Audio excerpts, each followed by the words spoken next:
I'm a single guy in my mid-30s. This happened a few years ago, during one of the lowest periods of my life. I had just gone through a breakup with my girlfriend of 5 years. The woman I truly believed I was going to marry. The one I thought I'd build a life with. When it ended, it didn't just hurt. It hollowed me out. I was completely lost. The psychological damage was heavy and constant.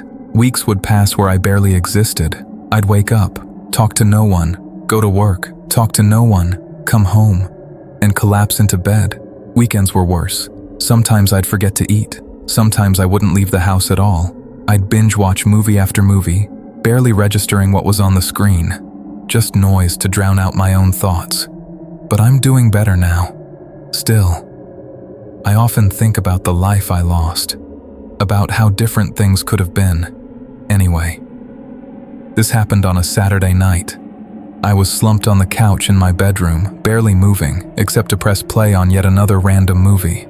I couldn't even tell you what it was, just another forgettable action flick. For context, my bedroom is on the second floor of my house. I have a couch and a TV in there, so I almost never watch TV anywhere else. At one point, I glanced down at my phone. It was a little after 9 p.m. I remember because my mom was calling me again. It was the 4th time that day. I let it ring. I knew she meant well, but I couldn't handle the questions. Had I eaten? Had I gone outside? Eventually, I backed out of the movie menu. Nothing sounded good. I randomly clicked on a horror movie I'd never heard of. The thumbnail was grainy, cheap. I figured I'd half watch it until I passed out. About 20 minutes in, I realized it was awful. The audio was a mess. Dialogue was barely audible. But every sound effect blasted through the speakers like a gunshot. For some reason, I left it on, probably because I didn't care enough to change it. That's when I noticed the sound, a sharp metallic clang, like metal striking concrete. It didn't match anything on screen. No metal, no warehouse, no reason. It wasn't timed with scares either. It just happened every minute or so. Same sound, same volume, same pitch, too consistent to be accidental. Honestly, the terrible quality made it harder to turn off. Part of me was criticizing it. Another part of me wanted to see how something so bad could possibly end. Halfway through, I got up to use the bathroom. This time, I actually paused the movie. When I came back, I sat down, remote in hand, finger hovering over play. That's when I heard it again. That same metallic clang. But the movie was paused. I froze. The screen was completely still. No sound, no movement. And yet, I had heard it clearly, inside my house. That's when it clicked. It had never been part of the movie. I stayed completely still, listening, hoping I was wrong. Then, about 45 seconds later, it happened again. I didn't hesitate. I grabbed a knife from my desk and began checking every room. Closets, corners, behind doors. Nothing, no one, no signs of a break-in. But as I climbed the stairs back to my room, heart pounding, I heard it again. Quieter this time, closer. That made no sense. Then I remembered the windows. It was spring.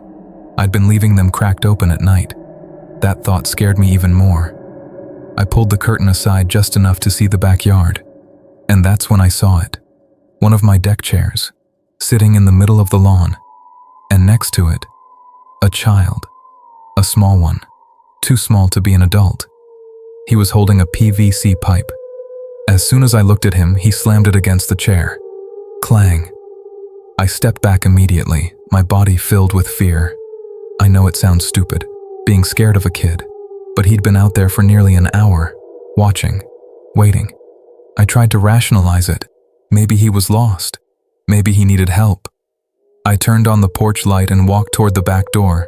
As I touched the doorknob, something felt wrong. If he needed help, why not knock? Why not call out? Why keep banging the pipe? For an hour?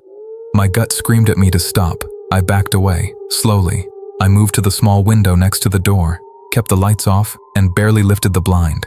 That's when I saw them. 2 men, dressed in black, crouched under my back door, waiting.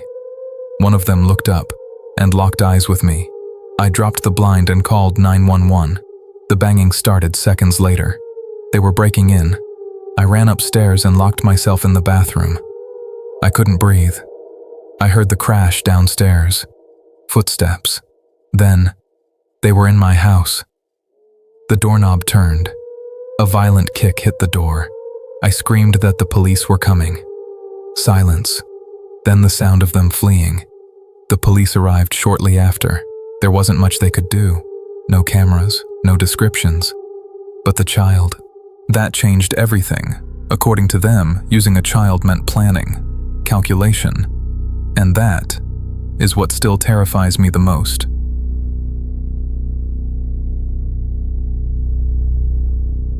I used to live in the city. The urban lifestyle was honestly what I had always envisioned for myself. I won't get into too much detail, but after an extremely traumatic experience, I couldn't bear even the smallest noises. I began to hate sound in general. My psychiatrist told me I had developed a rare case of phonophobia. That pins and needles feeling you get when your foot falls asleep. It was like that, but in my chest. Constant. Always there. It felt like my body was bracing for something that never came. Every car horn, every slamming door felt like a jolt straight to my nerves. I couldn't keep living like that. About 3 years ago, I found a cabin buried deep in the Pacific Northwest. I don't want to say exactly where it was for reasons you'll soon understand, but all I'll say is that it was somewhere in Oregon. It seemed perfect. Very few neighbors, no traffic, barely any cell service. What really sold me on it, though, was the lack of noise. It was just me, and the silence. For the first time in months, I thought I might actually feel safe. The cabin itself was small, but cozy. To be fair, it was exactly what the listing had promised. You could tell it had been built to last, with thick wooden beams and a sturdy stone fireplace. When I first walked in, it smelled like pine and old books, that earthy scent that's almost comforting. Think of one of those old cabin-style bed and breakfasts, like the kind you stay at when you go skiing. The nearest neighbor lived about a 10-minute walk away, down a narrow dirt path. I didn't meet her right away, though. For the first few days, I just soaked in the silence. I woke up to the sound of birds instead of sirens. At night, the only thing I heard was the wind brushing through the trees. It felt like the whole world had pressed pause, and I could finally breathe again. I worked entirely from my laptop, so there was no real need to connect with the outside world beyond that. About a week after I moved in, there was a knock at the door. The cabin didn't have a doorbell, obviously, so I knew knocks were something I'd have to get used to. I opened the door expecting it to be my neighbor, and it was. She was a moderately old woman, carrying a basket of preserves, like she had just stepped out of a Hallmark movie. She introduced herself as Evelyn and told me she lived about 10 minutes down the trail, which didn't sound far at all until you factored in how dense the woods were. You could get turned around out there just looking for firewood. She was in her late 60s, with oddly long gray hair and piercing blue eyes that made you feel like she could see straight through you. She wasn't rude, just blunt. She welcomed me to the woods and extended the basket toward me, clearly expecting me to take it. I didn't really have much of a choice. She was practically shoving it into my hands. It sounds hospitable, but her vibe seemed off. I can't really explain it any better than that. I took the basket impulsively, though I'll admit I had never been treated that way by a neighbor before. It wasn't anything extreme, just unfamiliar. I thanked her as I accepted it, but she looked at me like she was expecting me to say something else. I didn't know what, so I just smiled. She continued staring at me in silence, which only confirmed my suspicion that she didn't interact with many people. Eventually she spoke. These were her exact words I'll never forget.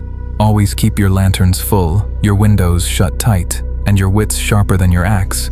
It wasn't something a normal person would say. It sounded less like advice, and more like a warning. I nodded, smiled again, and turned to go back inside. After I shut the door, I stood there in silence, listening for her footsteps to fade away. They didn't.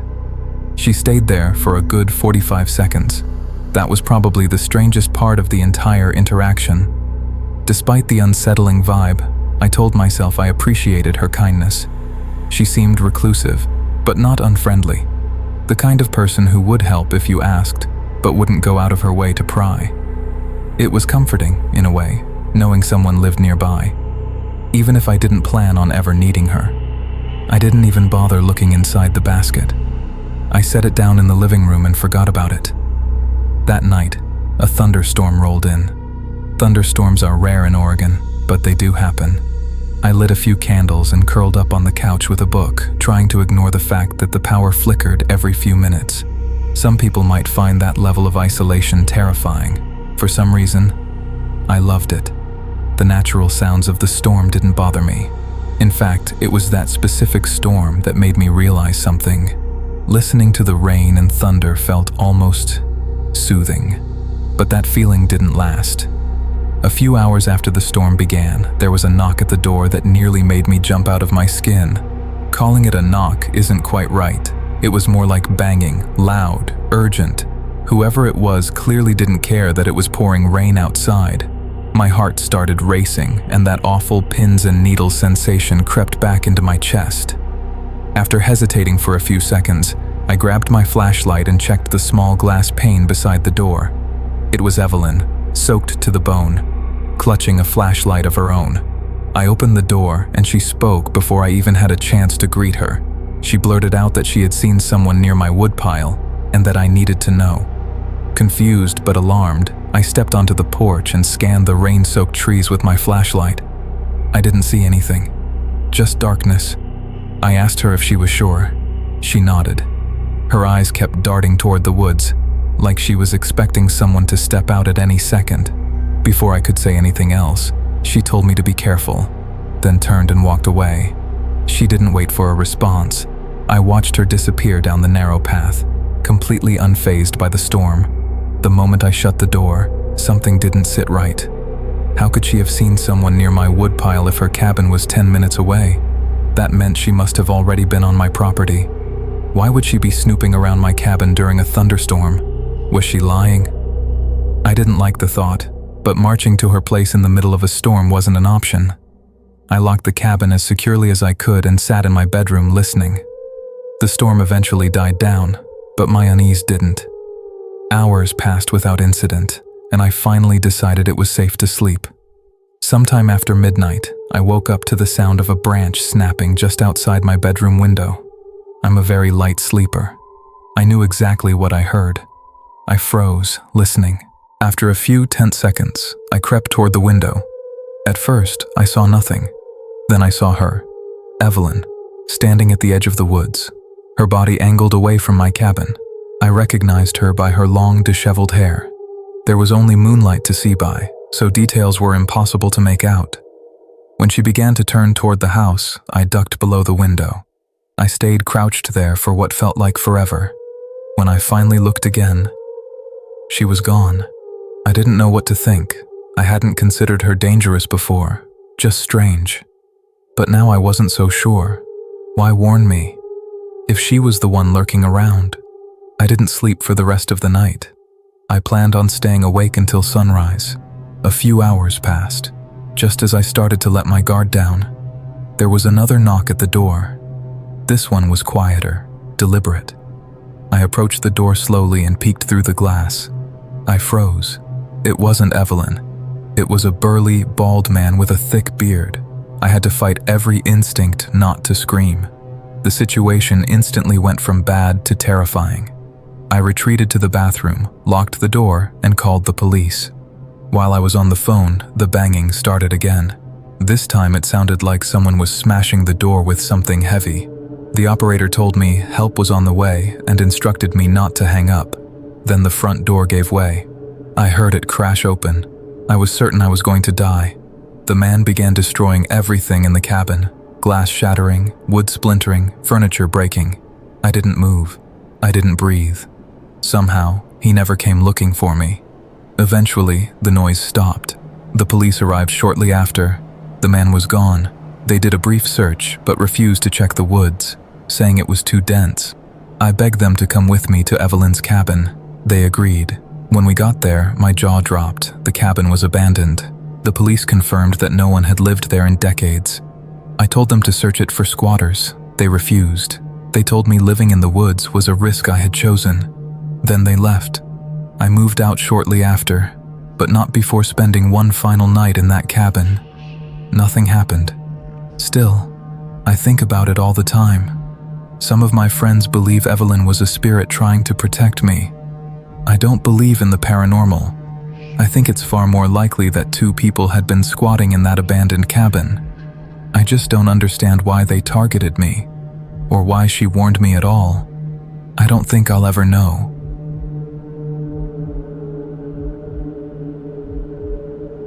My name is Ethan, my girlfriend Laura, and I met 3 years ago during our freshman year of college. We both attend Stanford. It had been my dream school since I was 8 years old. Neither of us are from California. Not even close. We're both from Ohio. She's from Cincinnati. I'm from just outside Columbus. I think that's part of why we connected so quickly. People from similar places always seem to find each other. Stanford isn't a huge school, but most students are originally from California. Being from the Midwest definitely set us apart. One tradition we created early on was how we split Christmas between our families. Laura is loved by my relatives. At this point, her presence is expected. Her house is only a 2-hour drive from mine, so we decided on a routine. Christmas Eve with my family, then drive through the night to her parents' house for Christmas Day. Before I met her, I didn't even realize most families celebrate Christmas during the day, not the night before. But honestly, my favorite part of the holiday isn't Christmas Eve or Christmas Day, it's the drive. That late night drive became its own tradition. Quiet roads, no traffic, just the two of us. Because of where I live, the fastest route doesn't use a highway. It's all back roads, fields, trees, the occasional distant farmhouse. At that hour, it feels like the world is asleep, like we're the only ones awake. Don't laugh. But we always blast Juice WRLD on those drives. His music has been our thing since the day we met. Singing the lyrics together felt weirdly intimate, like we were perfectly in sync. This past Christmas Eve started like any other. After a warm night with my entire extended family, we packed the car around midnight and hit the road. Snow fell lightly. The roads were empty.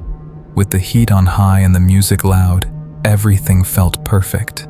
Then my phone rang, an unknown number. I glanced down, annoyed. Who calls this late on Christmas Eve? I ignored it. Probably a scam call. Laura joked about how dedicated call center workers must be to make calls on Christmas. We laughed. A few minutes later, my phone rang again. Another unknown number. I sighed and let it go to voicemail. Laura raised an eyebrow. "That's weird," she said. I shrugged it off. The music resumed. 2 minutes later, my phone rang again. This time I snapped. I grabbed the phone, swiped aggressively, and barked. "Hello?" I startled Laura. I expected a script, a robot voice. Instead, silence. Then I heard faint static. I was about to hang up when a man spoke. "Hello, Ethan." I nearly swerved off the road. My entire body began to itch, the way it always does when I'm terrified. Before I could respond, the man continued. He started listing things. My full name, my address, details about my life, things no stranger should know, things no stranger could know. My mind raced. I wanted to pull over, but my hands kept the wheel steady like I was in a trance. Finally, I asked him what he wanted. There was a pause. Then he said the words that froze my blood.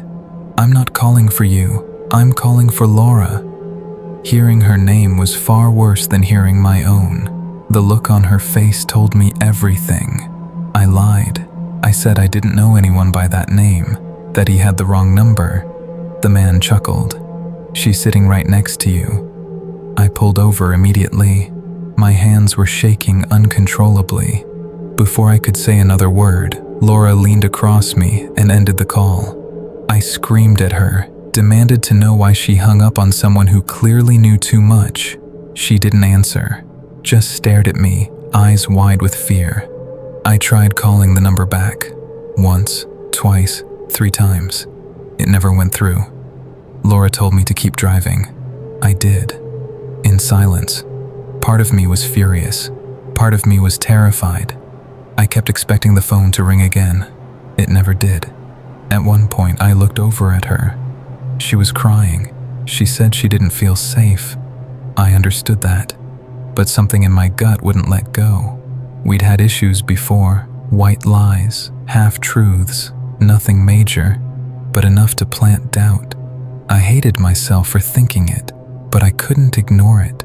The rest of the drive was silent. No music, no talking, just questions. Who was that man? How did he know so much?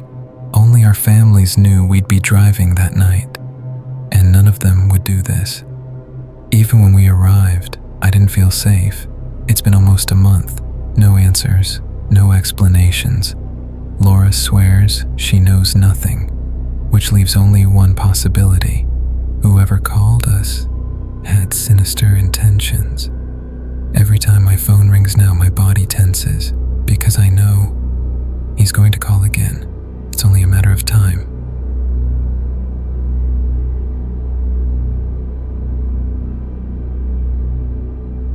This happened a few months ago. I've been driving for Lyft for several years now, and I usually stick to late-night shifts. The roads are quieter, and the tips are better, but there's always a trade-off. Every once in a while you experience something that stays with you, and not in a good way. I always thought of myself as careful. I've dealt with my fair share of strange passengers, but nothing, and I mean nothing, came even close to what I'm about to tell you. I didn't have a dash cam back then. That night is the exact reason I installed one. It started out normal enough, just me, and the familiar creaks and rattles of my car. I drive a beat-up 2005 Volvo. Not pretty, but reliable as hell. The streets were completely deserted, which, honestly, I preferred. Sometime after 2 a.m., I got a ride request near a convenience store. It looked harmless at first, but for some reason, I felt this tight knot in my stomach. You know that feeling, when something feels wrong, but you can't explain why. That's exactly what I felt. Before I even saw him, I understood why. The convenience store was closed. All the lights were off. Not a single car in the parking lot. That should have been my sign to leave, but I didn't. As I pulled closer, I saw him. I slowed down, wanting a better look. He was pacing outside the store, wearing a filthy, torn hoodie. There was a hole in the sleeve, like it hadn't been washed in years. His movements were jerky, unstable. He kept glancing over his shoulder like someone was hunting him. If I had to guess, he was on something. I should have canceled the ride. My finger hovered over the cancel button, but instead, I unlocked the doors. He slid into the back seat without saying a word. I regretted it the moment I took my foot off the brake. Most passengers scroll on their phones or stare out the window. Not him. He stared at me through the rearview mirror, not blinking, not looking away, just staring. When our eyes met, I noticed something else. He looked angry. That made my skin crawl. I turned on the radio, trying to break the silence. The moment music started playing, he snapped. "Turn it off." His voice was deep, raspy, a smoker's voice. I did exactly as he said, both hands gripping the steering wheel tighter. We drove in silence for a while. I hoped that was it, that he'd stay quiet until we reached his stop. But then, he spoke again. "Have you ever picked up someone you shouldn't have?" The question hit me like a punch to the chest. I let out an awkward laugh. "I hope not," I said. He didn't laugh back. He leaned into the seat, muttering something under his breath. Then he told me he used to drive for Uber, said he quit after some guys broke into his car. His words were slurred, hard to follow. But then I noticed something. He was smiling the entire time. No normal person smiles while telling a story like that. He finished by saying, "It's funny how much trust you put in someone sitting right behind you." That's when fear really set in. My heart started racing. I stared at the road, but my mind was spiraling. I focused on the GPS like it was a lifeline, but he wouldn't stop talking, rambling, apologizing to someone who wasn't there. I didn't mean it. I didn't mean it.